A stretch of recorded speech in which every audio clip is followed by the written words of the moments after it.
Dieu ensemble. Nous sommes dans un thème que nous poursuivons depuis quelques semaines maintenant ensemble, que j'ai intitulé « Christ dans les alliances ». Et pour ceux qui ont peut-être raté quelques messages, sachez qu'il y a ces messages sur notre page YouTube, là où nous mettons les vidéos qui sont enregistrées, vous pouvez toujours les revoir. Ce que je veux souligner, c'est dans cette série de messages, c'est le concept de l'alliance dans la Bible qui est certainement l'élément le plus important pour comprendre l'œuvre de Jésus. D'ailleurs, la parole de Dieu que vous avez entre les mains, elle est divisée entre deux testaments ou deux alliances. Et c'est dire que le thème de l'alliance englobe toute la parole de Dieu. Et fondamentalement, nous le savons, il y a eu plus que deux alliances, plus que deux testaments, puisque dès la création du monde, et nous l'avions vu ensemble, Dieu a scellé une alliance avec Adam, que ce dernier malheureusement va rompre par sa désobéissance, provoquant l'entrée du péché dans le monde. Et nous savons tous les dégâts que cela a causés. Et à partir de ce point-là, le Seigneur ne va pas être en lien avec qui que ce soit sans le cadre d'une nouvelle alliance. Nouvelle alliance au pluriel qui allait préfigurer la nouvelle alliance, celle qui est excellente, parfaite, celle qui n'est plus à rajouter à quoi que ce soit, celle qui est décisive, celle de Jésus-Christ. Et le mot alliance, dans son sens étymologique, bérit en hébreu, qui vient d'un terme akkadien qui signifie lien, nous montre que Dieu ne peut être en communion sans ce cadre-là. Il faut une alliance. Et Dieu va sceller alors, pour restaurer sa création, une alliance avec Noé, qui va amener des éléments de bénédiction sur la terre, et puis ensuite une alliance avec Abraham, qui va prophétiser la bénédiction promise à toutes les familles de la terre. Et c'est dans cette lignée que quelqu'un viendrait à une postérité particulière dans cette alliance d'Abraham qui déclencherait cette bénédiction de Dieu pour tous. Et pour l'apôtre Paul, nous le savons, cette postérité, c'est Jésus-Christ. Et puis, une autre alliance va être scellée avec David, le roi d'Israël, une alliance qui est liée à celle d'Abraham et de Moïse, celle que nous allons voir dans un instant, et qui va montrer la royauté de cette postérité à venir. Dieu avait prophétisé et promis qu'il y aurait toujours un descendant sur le trône de Jérusalem dans la lignée de David. Et c'est ainsi que Jésus est appelé le fils de David.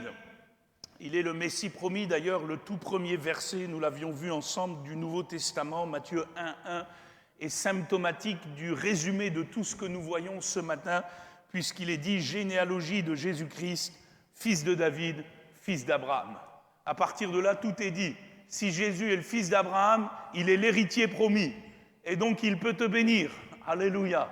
Et s'il est le fils de David, il est le roi des rois. Il est le Seigneur des seigneurs. Et tu lui dois soumission. Et finalement, nous avons tout qui est dit dans un verset, le tout premier verset du Nouveau Testament, généalogie de Jésus-Christ, fils de David, fils d'Abraham. Et nous nous souvenons que Bartimée, le long du chemin, lorsqu'il a entendu que Jésus passait par là, il a dit « Aie pitié de moi, fils de David !» Il a reconnu que Jésus était l'envoyé promis. Il était aveugle, mais il était moins aveugle que les autres, parce que lui, il avait compris et reconnu que Jésus est celui qui avait été promis dans les alliances passées. Et c'est ainsi que le Seigneur s'est arrêté. Et nous savons ce qu'il a fait pour Bartimée, il l'a béni.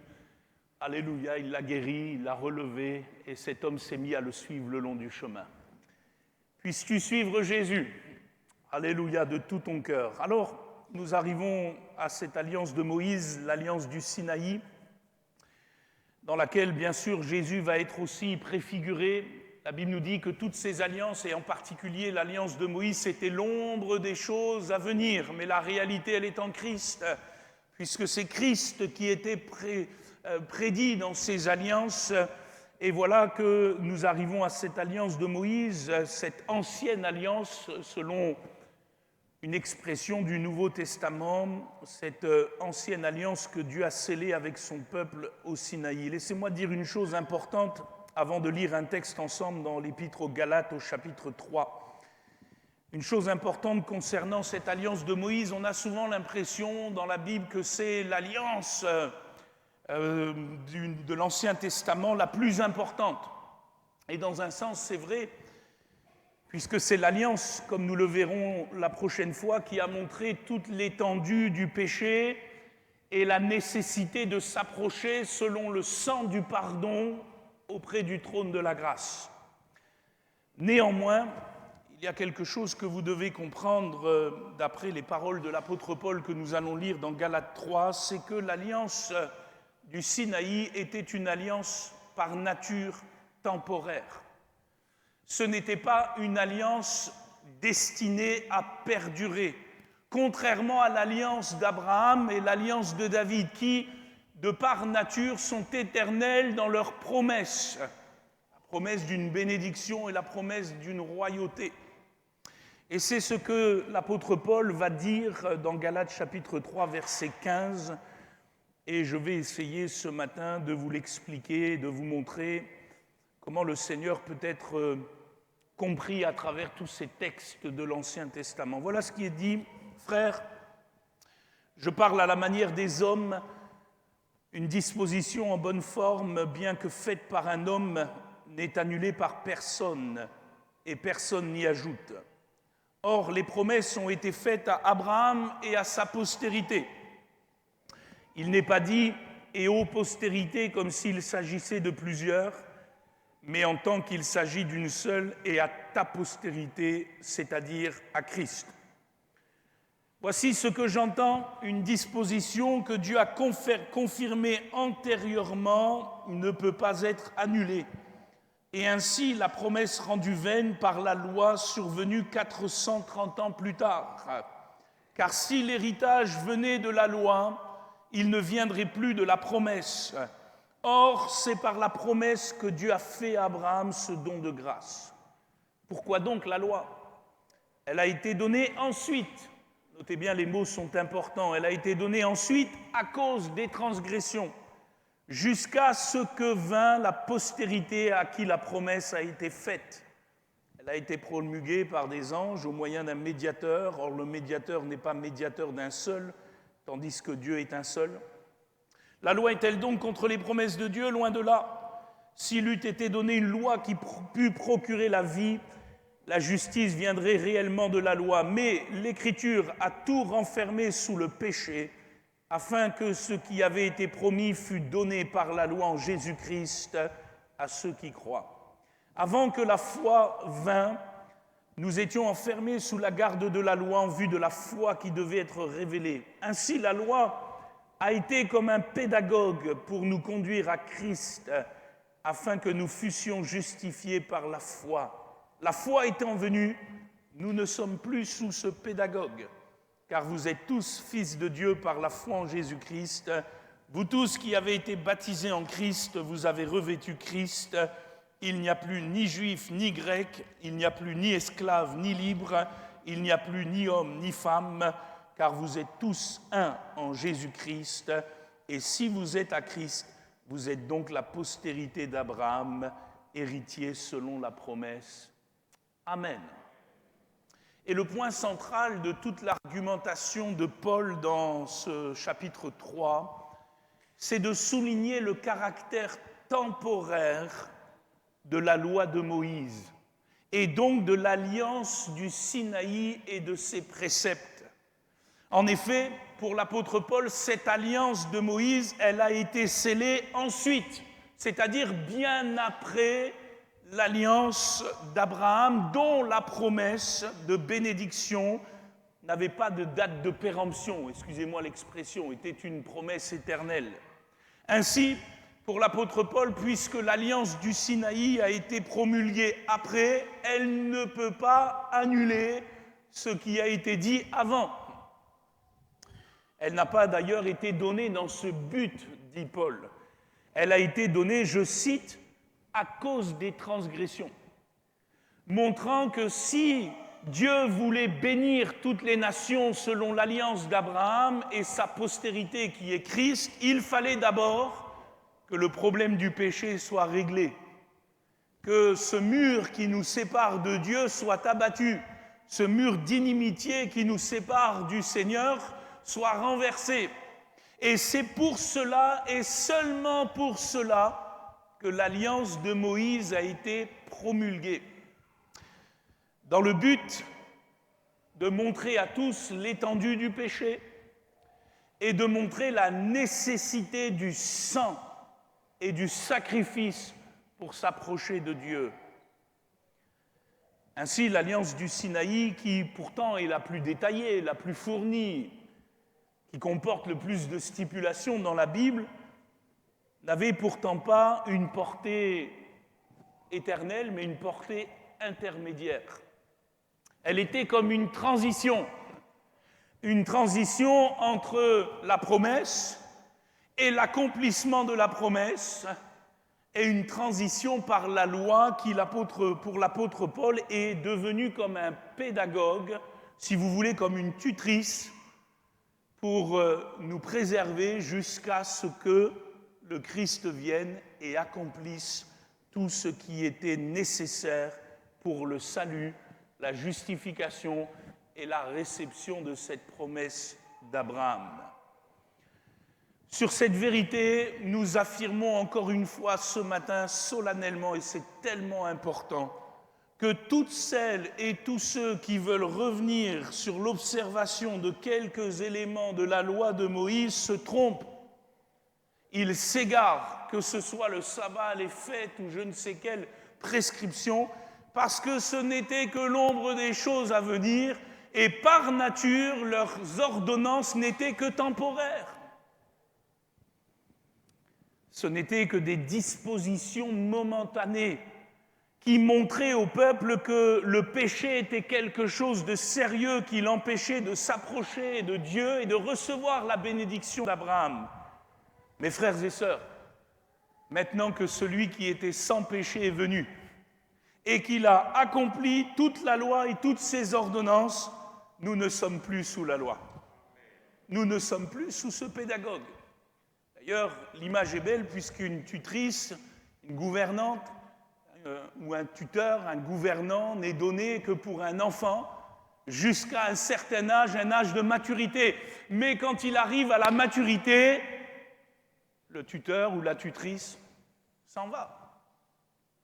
Et c'est l'image que l'apôtre Paul prend de la loi de Moïse. Elle n'était par nature que temporaire.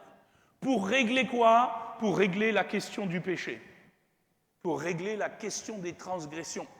Voilà pourquoi l'apôtre Paul, et on peut le lire ensemble dans Colossiens chapitre 2, verset 16, rappellera ceci, et c'est important puisqu'il y a toujours des gens ici-bas qui, lisant la Bible de travers, excusez-moi l'expression, ne la lisant pas en Christ, ne la comprenant pas selon la nouvelle alliance, voudraient ramener des jougs sur le dos, excusez-moi, des chrétiens.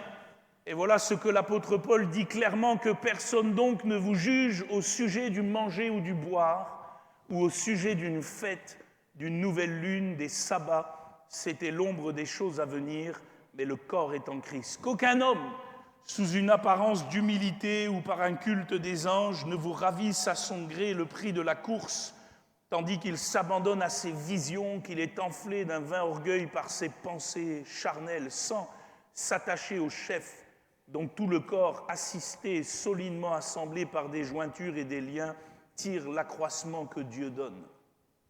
Si vous êtes morts avec Christ au rudiment du monde, pourquoi, comme si vous viviez dans le monde, vous impose-t-on ces préceptes? Ne prends pas, ne goûte pas, ne touche pas.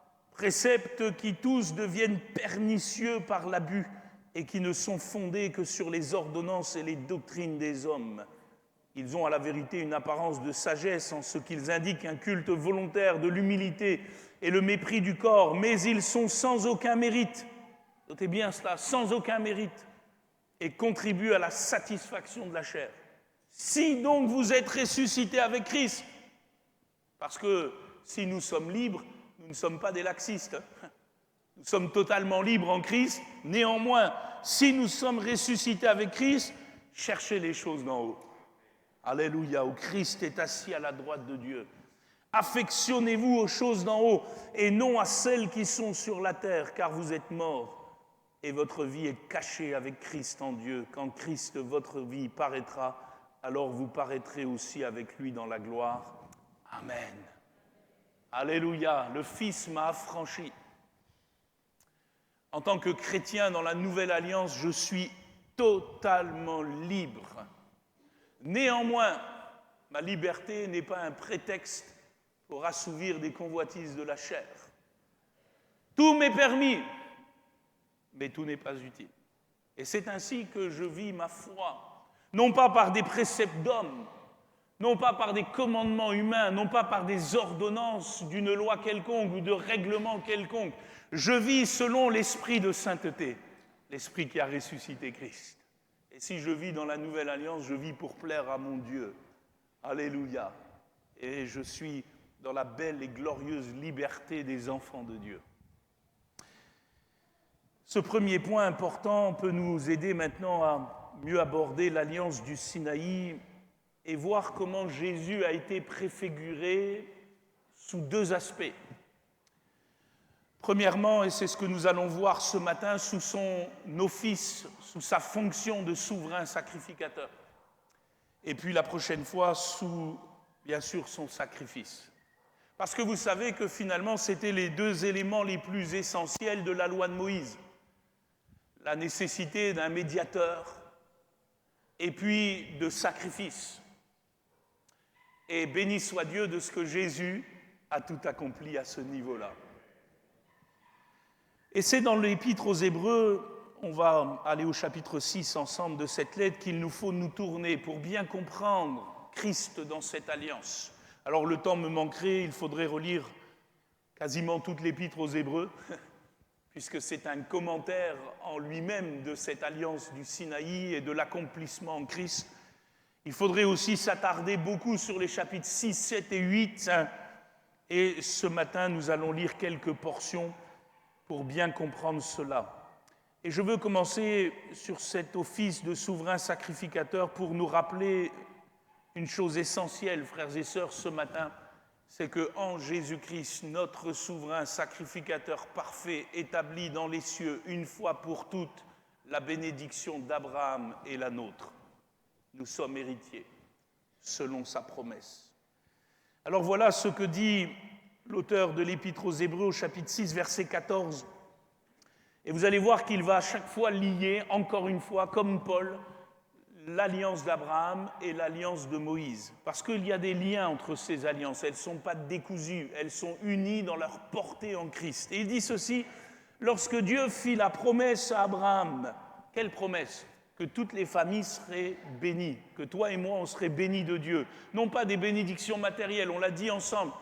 C'est pas ces choses-là. C'est l'héritage qui ne peut ni se corrompre, ni se souiller, ni se flétrir et qui nous est réservé dans les cieux. C'est la vie de Dieu, c'est la vie de l'Esprit. Ce sont ces choses que nous ne pouvons pas mériter, qui viennent par l'Esprit. Cette bénédiction-là, lorsque Dieu fit la promesse à Abraham, ne pouvant jurer par un plus grand que lui, il jura par lui-même et dit « Certainement je te bénirai et je multiplierai ta postérité. » C'est ainsi qu'Abraham, ayant persévéré, obtint l'effet de la promesse. Or, les hommes jurent par celui qui est plus grand qu'eux. Et le serment est une garantie qui met fin à toutes leurs différends. C'est pourquoi Dieu, voulant montrer avec plus d'évidence aux héritiers de la promesse l'immutabilité, ça c'est un beau mot français, l'immutabilité de sa résolution, intervint par un serment, afin que par deux choses immuables, dans lesquelles il est impossible que Dieu mente, nous trouvions un puissant encouragement, nous dont le seul refuge a été de saisir l'espérance qui nous était proposée. Cette espérance, nous la possédons comme une ancre dans l'âme, sûre et solide. Elle pénètre au-delà du voile, là où Jésus est entré pour nous comme précurseur, ayant été fait souverain sacrificateur pour toujours, selon l'ordre de Melchisédek. Amen. Et il nous faut nous arrêter ici, premièrement, l'apôtre affirme déclare, atteste simplement ce que je veux vous souligner depuis pas mal de temps, à savoir que la promesse de bénédiction faite à Abraham, elle est immuable par nature. Dieu s'y est engagé. Je te bénirai et je bénirai ta postérité. Une postérité qui n'est pas physique, une postérité spirituelle. Les enfants d'Abraham, ceux qui ont la foi comme Abraham, toi et moi, Dieu s'est engagé dans cette alliance d'Abraham par un serment qu'il ne peut remettre en cause. Et Dieu ne peut pas mentir. Amen. Néanmoins, le péché était un obstacle pour l'accomplissement de cette promesse. Et même si cette promesse est nôtre, il nous fallait d'abord régler cette dette, ce péché qui faisait que nous ne pouvions pas être légitimement les enfants d'Abraham par la foi. Et c'est ainsi que cette alliance, comme je le disais tout à l'heure, du Sinaï a été promulguée pour mettre en évidence la nécessité d'un médiateur entre Dieu et son peuple. Un médiateur qui, dans l'Ancien Testament, était appelé le souverain sacrificateur. Celui qui, une fois l'an, entrait dans le lieu très saint du tabernacle, puis plus tard du temple, et qui offrait ce sacrifice d'expiation pour tout le peuple, finalement représentant le peuple même de Dieu devant Dieu. Et dans ce texte que nous avons lu, nous voyons que Jésus est entré pour nous comme précurseur, non plus dans un temple fait de main d'homme, mais dans le ciel même, ayant été fait souverain sacrificateur pour toujours, selon l'ordre de Melchisédek. Vous comprenez alors le lien entre l'alliance d'Abraham et l'alliance du Sinaï. À cause de nos péchés, nous n'avions pas accès à celui qui a fait la promesse. Et nous n'avions pas accès à la promesse elle-même. Il fallait donc une alliance temporaire qui réglerait le problème du péché, l'établissement d'un médiateur entre Dieu et les hommes plus grand que les sacrificateurs de l'ancienne alliance dont l'office n'était pas permanent et dont la faiblesse était évidente. Pourquoi ? Parce qu'ils étaient pécheurs comme vous et moi. Si l'alliance de Moïse a mis en évidence la nécessité de ce souverain sacrificateur, le problème est que tous les hommes qui ont rempli cette fonction jusqu'à Jésus, ils n'en étaient pas dignes. Ils étaient pécheurs. Ils étaient faibles. D'ailleurs, ils étaient obligés eux-mêmes d'offrir d'abord un sacrifice pour eux avant de pouvoir offrir un sacrifice pour le peuple, montrant par là qu'ils avaient tout autant besoin du pardon pour eux-mêmes que pour le peuple. Et vous comprenez que puisque ce cycle était inlassable, le problème du péché n'était jamais réglé. Il fallait sans cesse revenir, et les générations se sont succédées dans cette faiblesse. Mais celui qui est sans faiblesse est arrivé.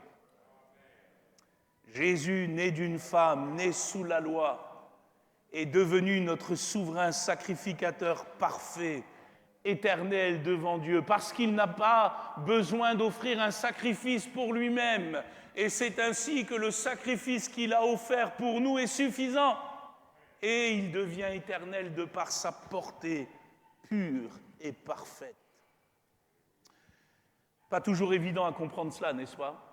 Néanmoins, le point est capital.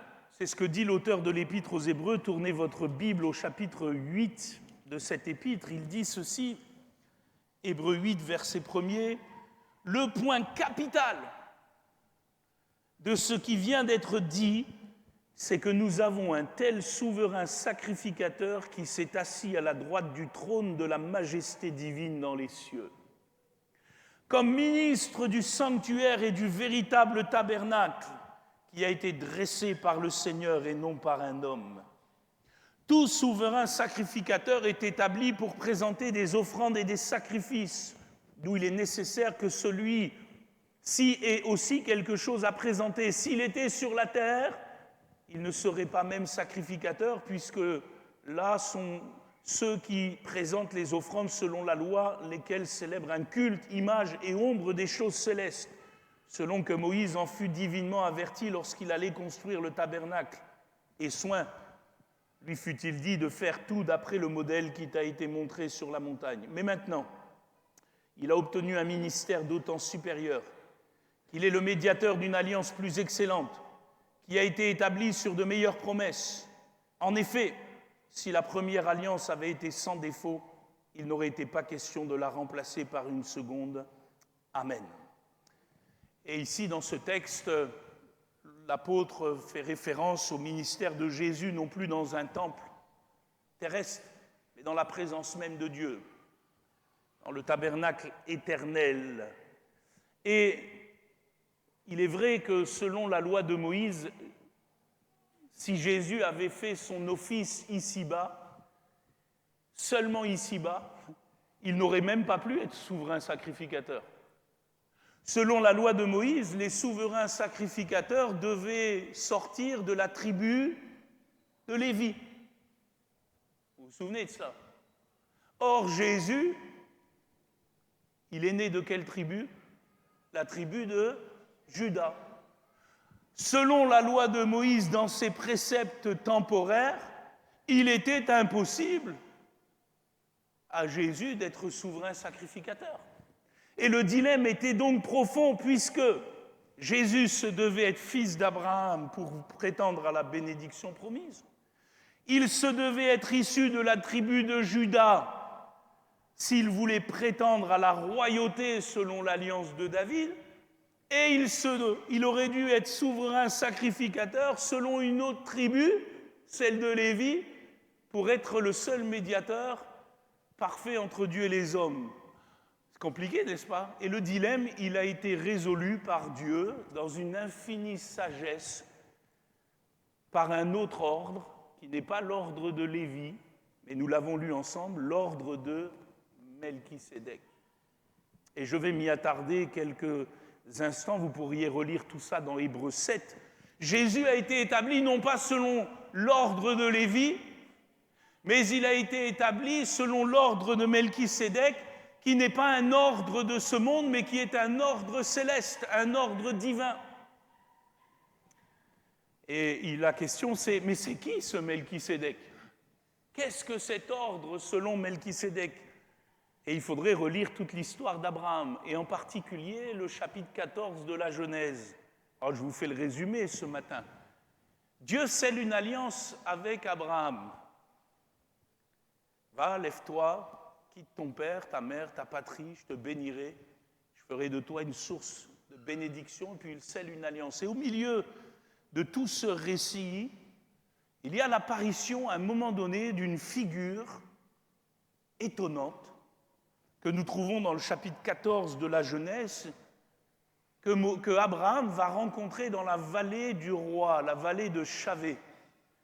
Qu'est-ce qu'Abraham faisait là? Tout simplement, il était allé faire la guerre à quelques rois de ce monde, Kedar Laomer en particulier, et puis les rois qui l'ont accompagné, qui avaient fait une razzia dans le pays et qui avaient emmené Lot, le neveu d'Abraham, captif. Et Abraham, quand il avait appris ça, il avait armé plus de 300 de ses serviteurs et il était allé faire la guerre. Et il a récupéré Lot, parce que Dieu était avec lui. Et à un moment donné, à la sortie de cette bataille, alors qu'Abraham est vainqueur, voilà qu'il se trouve dans la vallée du roi, et d'un seul coup, vient à lui le roi de Sodome. Un roi qui voulait le soudoyer. On sait que derrière, il y a la figure du malin dans le roi de Sodome. Et Abraham va, excusez-moi, le renvoyer dans les cordes. Je ne te donnerai pas un lacet. Rien. Je n'ai rien à faire avec toi. Et dans cette entrevue, à un moment donné, il y a une figure qui apparaît. Un certain Melchisédek, roi de Salem, qui est l'antique Jérusalem. Salem, c'est la ville de paix. Et voilà que ce Melchisédek se présente à Abraham, et il est à la fois, nous dit le texte de Genèse 14, roi et sacrificateur du Dieu Très-Haut. Ce qui n'était pas possible dans la loi survenue 430 ans plus tard. Mais là, nous sommes dans l'alliance d'Abraham. Et voilà que ce Melchisédek, qui n'a pas de lignée, qui semble être comme une figure particulière, d'une origine quasi divine, porte le nom de justice en lui-même. Melki-Sédek, le roi de justice. Sédek, Sadek, c'est la justice en hébreu. Et Melek, c'est le roi. Melki-Sédek, il est roi de justice. Et voilà que dans l'alliance d'Abraham, avant même que l'alliance du Sinaï soit promulguée, et je vous rappelle ce que Paul a dit en introduction, à savoir que ce qui a été dit dans l'alliance d'Abraham ne peut pas être annulé par ce qui a été promulgué 430 ans plus tard. Voilà que quelqu'un arrive et porte un office que Dieu a approuvé, dans lequel il est à la fois roi, à la fois souverain sacrificateur, dans la ville de paix, dans la ville de Dieu, portant la justice de Dieu. Et pour l'auteur de l'Épître aux Hébreux, il ne fait aucun doute, Jésus est établi selon cet ordre-là. Il est établi selon cet ordre-là, qui est l'ordre que Dieu a approuvé avant même la promulgation de la loi dans le ciel. Et Jésus étant le prince de la paix, le serviteur de la justice de Dieu, il n'est donc pas souverain sacrificateur selon un ordre traditionnel, selon un ordre mosaïque, selon un ordre lévitique, mais il est souverain sacrificateur et roi comme Melki-Sédek selon un ordre divin qui a été établi avant la loi. Et donc, la loi ne peut pas supplanter cela. Et c'est ainsi que Abraham l'a reconnu en payant toute la dîme à ce fameux Melki-Sédek. Si vous relisez par exemple Genèse 14, la fin du chapitre. Alors, vous allez me dire, mais qu'est-ce que ça implique ? Oh, ça implique quelque chose de glorieux, et maintenant on va être très pratique, après avoir été très théologique. Regardez avec moi Hébreux chapitre 7, verset 22. Qu'est-ce que ça implique tout ça ? Ça implique premièrement que Jésus n'a pas servi dans un tabernacle terrestre selon un ordre mosaïque, mais Jésus a servi dans un tabernacle céleste selon un ordre divin. Et cela implique qu'à partir de là, Hébreux 7, 22, Jésus est par cela même le garant d'une alliance plus excellente. De plus, il y a eu des sacrificateurs en grand nombre parce que la mort les empêchait d'être permanents. Mais lui, parce qu'il demeure éternellement, il possède un sacerdoce qui n'est pas transmissible. C'est aussi pour cela, frères et sœurs, et soulignez-le, bénissez Dieu pour cela, qu'il peut sauver parfaitement ceux qui s'approchent de Dieu par lui, étant toujours vivant pour intercéder en leur faveur. Amen. Frères et sœurs, selon la loi de Moïse, dans cette lignée lévitique, les souverains sacrificateurs n'étaient pas permanents. C'étaient des hommes qui exerçaient un ministère terrestre pour un temps défini, dans la faiblesse et en plus dans l'ombre des choses qui n'étaient qu'une pâle copie des choses célestes. Et à cause de leur nature pécheresse, de leur nature mortelle, les sacrifices qu'ils offraient n'avaient pas d'incidence éternelle sur le salut du peuple. Il n'y avait que la patience de Dieu qui était gardée par ces sacrifices temporaires. Mais l'accès aux grâces divines était donc éphémère. Les sacrifices de communion devant être réitérés à chaque instant. Maintenant, frères et sœurs, parce que Jésus a été établi selon l'ordre divin de Melki-Sédek, parce qu'il est né d'une femme aussi sous la loi, tout en accomplissant d'un côté ce que prescrivait la loi de Moïse en termes de sacrifice, d'expiation, et de l'autre, d'être établi non pas dans un tabernacle terrestre, mais un tabernacle céleste. Jésus s'est arrogé le mérite d'être souverain sacrificateur permanent. Permanent. Et voilà pourquoi, en essence, dit l'auteur de l'Épître aux Hébreux, l'alliance de Christ est une alliance supérieure. Il n'y aura plus d'autres souverains sacrificateurs. Frères et sœurs, je vais employer un autre terme pour être encore plus clair, puisque dans l'Ancien Testament, le sacrificateur, c'est le prêtre. D'accord ? Et ça parle au créole. Mais il n'y a pas d'autre prêtre que Jésus dans le ciel. Il n'y a pas d'autre prêtre devant lui. Dans nos églises, il n'y a pas de prêtre, il y a des pasteurs. Parce que le seul prêtre, c'est Jésus. Et il a été établi souverain prêtre pour l'éternité. Et si je peux m'approcher devant Dieu, c'est plus par des prêtres, c'est par Jésus-Christ. C'est lui qui a offert un sacrifice permanent, d'une portée éternelle, d'une portée parfaite. Dites-moi, quand ce qui est parfait est venu, vous voulez rajouter quoi? Vous n'avez rien à rajouter. Vous n'avez qu'à, excusez-moi, consommer. Le sacrifice de Jésus est parfait. Son rôle est parfait. Son ministère est parfait. Il n'y a plus d'autre médiateur entre Dieu et les hommes que Jésus-Christ, homme. Et son sacerdoce n'est pas transmissible. Les souverains sacrificateurs dans l'Ancienne Alliance se passaient le sacerdoce. Et on le voit encore aujourd'hui, n'est-ce pas? Pas seulement dans certaines traditions dites chrétiennes, mais aussi dans des religions, on se passe le sacerdoce. Mais le sacerdoce de Jésus, il n'est pas transmissible. Il n'y a que Jésus qui est établi dans les cieux devant Dieu. Et je n'ai plus besoin de prêtre. Mon prêtre, c'est Jésus. C'est par lui que je m'approche de Dieu. C'est en lui que je m'approche de Dieu. Et il n'a pas servi dans un temple fait de main d'homme. Comme j'aime à le rappeler souvent, ce lieu dans lequel nous sommes n'est ni un temple, ni une église, c'est nous l'église. Et dans le ciel, vous n'avez pas un temple fait de briques et de brocs. Excusez-moi, l'image du temple, c'est l'image de la présence même de Dieu. Et Jésus sert au cœur même de la présence de Dieu dans le ciel. Et ce qui est extraordinaire, c'est qu'il a fait de nous un peuple qui porte son nom, qui porte sa marque, qui porte sa sainteté. Et aujourd'hui, alors que vous êtes assis sur une chaise, la Bible dit que néanmoins, vous êtes avec Christ dans les lieux célestes. Vous êtes dans la présence même de Dieu.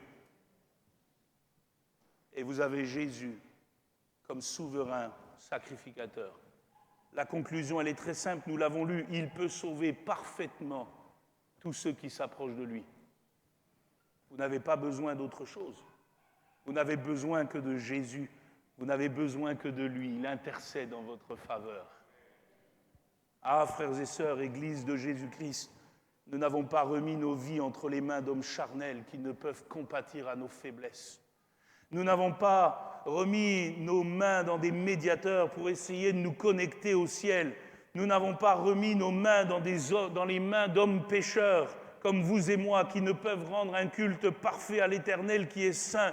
Nous avons remis nos mains dans celui qui est Jésus-Christ, le juste, le pur, le saint, le parfait, établi devant Dieu, souverain, sacrificateur, à jamais. C'est pour ça que je suis en Christ et que je ne suis pas dans autre chose. Les prêtres de l'Ancienne Alliance préfiguraient seulement qu'il fallait un médiateur entre les hommes et il fallait que ce médiateur soit parfait puisqu'eux ne l'étaient pas, plus saint qu'eux puisqu'eux ne l'étaient pas. Et maintenant que Jésus est venu, qu'il a offert le parfait sacrifice, et nous le verrons la prochaine fois par l'œuvre de la croix, son sacerdoce n'est plus transmissible. Je n'ai plus besoin d'autre souverain sacrificateur. On le voit déjà dans l'Ancienne Alliance, c'était préfiguré avec l'inadéquation de certains sacrificateurs de l'Ancien Testament. Pensez un instant aux fils d'Aaron. Vous vous souvenez, Nadab et Abihu, qui avaient offert un feu étranger. Je n'aurais pas voulu être croyant sous leur sacerdoce à eux. Que dire des fils de Samuel, qui eux aussi n'étaient pas saints? Que dire des fils d'Élie, qui étaient des vauriens, qui méprisaient les offrandes de l'Éternel? Ces sacrificateurs n'étaient pas dignes de l'office de Dieu, ils en furent même écartés. Je n'aurais pas aimé être sous leur médiation en ce temps-là, parce qu'ils étaient des souverains sacrificateurs de pacotille. Mais aujourd'hui, mon âme est tranquille. Parce que Jésus est dans le ciel et il intercède pour moi. Mon souverain sacrificateur règne. Et je sais qu'il me le représente efficacement devant Dieu. Il défend ma cause. Son sang me purifie de chaque péché. Il compatit à toutes mes faiblesses, à tous mes besoins. Et puis, par lui, j'accède à la bénédiction d'Abraham. J'ai la vie éternelle. Excusez-moi de le dire ainsi, hein. Que voulez-vous de plus? Que voulez-vous de plus? Vous avez tout pleinement en lui. Je termine. L'office de souverain sacrificateur de Jésus-Christ préfiguré dans l'Ancienne Alliance nous assure quoi? Nous assure le ciel sur la terre en attendant la bienheureuse espérance de son apparition. Qu'est-ce que je veux dire par là? Si vous analysez la manière dont le souverain sacrificateur était habillé dans l'Ancienne Alliance, vous comprendrez qu'il était censé être comme un tabernacle vivant sur la terre. En effet, et vous ferez l'étude à la maison, vous verrez que les vêtements du souverain sacrificateur étaient similaires aux matériaux utilisés pour le tabernacle, faits d'étoffes teintes de bleu, en pourpre et en cramoisi, ainsi que de l'or. La tête du souverain sacrificateur était aussi couverte d'un turban pur, avec une lame d'or sur laquelle était inscrit « Sainteté à l'Éternel », rappelant quoi? Le lieu très saint, le lieu redoutable de la présence de Dieu, où il entrait une fois l'an. Et de même qu'il y avait des grenades qui tapissaient les tapisseries du tabernacle, elles tapissaient aussi le vêtement du souverain sacrificateur. Que dire aussi du pectoral qui comptait les 12 pierres précieuses selon le nom des 12 tribus d'Israël qu'il devait porter sur son cœur et qui rappelait les 12 pains de proposition qui étaient mis sur la table dans l'intérieur du temple, qui rappelait aussi la communion de Dieu avec Israël.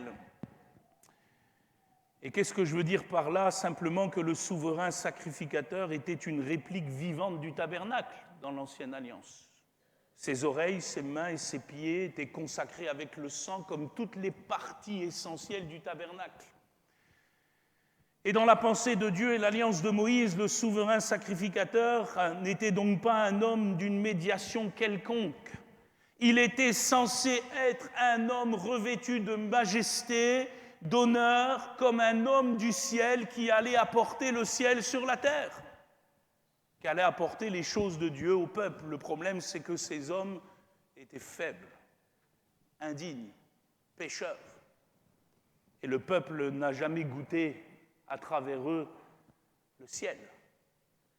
Mais béni soit Dieu de ce que Jésus a paru.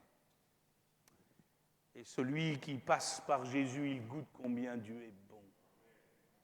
Il a déjà un avant-goût du ciel. Jésus-Christ n'a pas eu besoin de se purifier parce qu'il est le pur et le sans péché. Il est entré une fois pour toutes, non dans le tabernacle des hommes, mais dans la présence même de Dieu avec son propre sang. Et vous avez remarqué comment il est revêtu dans l'Apocalypse, chapitre 1er? Oh, il est revêtu comme le souverain sacrificateur parfait. La robe blanche, la ceinture d'or. Et il est établi dans le ciel pour que par son esprit, aujourd'hui, tu aies déjà un avant-goût de ce qui t'attend. Et si tu es en Christ, excuse-moi, tout en ayant tes 2 pieds sur la terre, tu as déjà la tête au ciel. Et tu goûtes combien Dieu est bon. Parce que Dieu te donne sa vie par Jésus-Christ, cette qualité de vie impérissable, cette vie qui ne peut pas se mériter, s'acheter, se fabriquer, cette vie éternelle, cette vie de Dieu. L'implication pratique de tout cela, frères et sœurs, c'est que maintenant que nous sommes en Christ, il a fait de nous un royaume et des sacrificateurs pour Dieu le Père.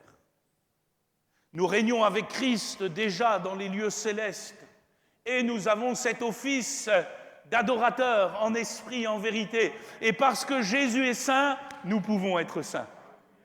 Vous serez saints, car je suis saint.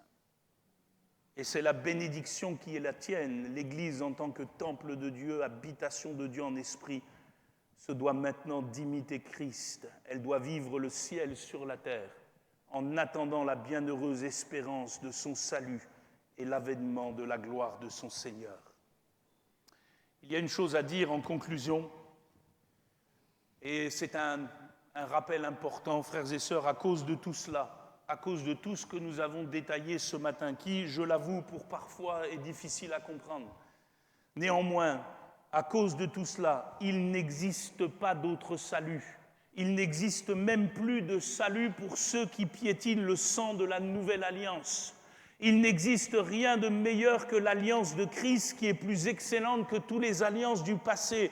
Et celles et ceux qui ont goûté combien Dieu est bon à travers lui et qui malheureusement le renient par la suite n'ont plus la possibilité de revenir à Dieu. C'est ce qui est écrit dans Hébreux 6, verset 4. Car il est impossible que ceux qui ont été une fois éclairés, qui ont goûté le don céleste, qui ont eu part au Saint-Esprit, qui ont goûté la bonne parole de Dieu et les puissances du siècle à venir et qui sont tombés, soient encore renouvelés et amenés à la repentance, puisqu'ils crucifient pour leur part le Fils de Dieu et l'exposent à l'ignominie. Alors il y a un avertissement qui est à la fois un rappel solennel ce matin face à tout cela. Hébreux 2, verset 1er, c'est pourquoi, frères et sœurs, nous devons d'autant plus nous attacher aux choses que nous avons entendues, de peur que nous soyons emportés loin d'elles. Car si la parole annoncée par des anges a eu son effet, et si toute transgression et toute désobéissance a reçu une juste rétribution, comment échapperons-nous en négligeant un si grand salut qui, annoncé d'abord par le Seigneur, nous a été confirmé par ceux qui l'ont entendu, Dieu appuyant leur témoignage par des signes, des prodiges, divers miracles et par les dons du Saint-Esprit distribués selon sa volonté.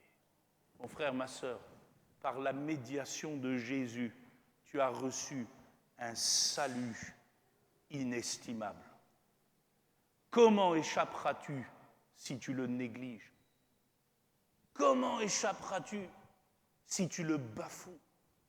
Comment échapperas-tu si tu ne vas pas à la suite du Maître dans la sainteté de sa gloire? Comment échapperas-tu?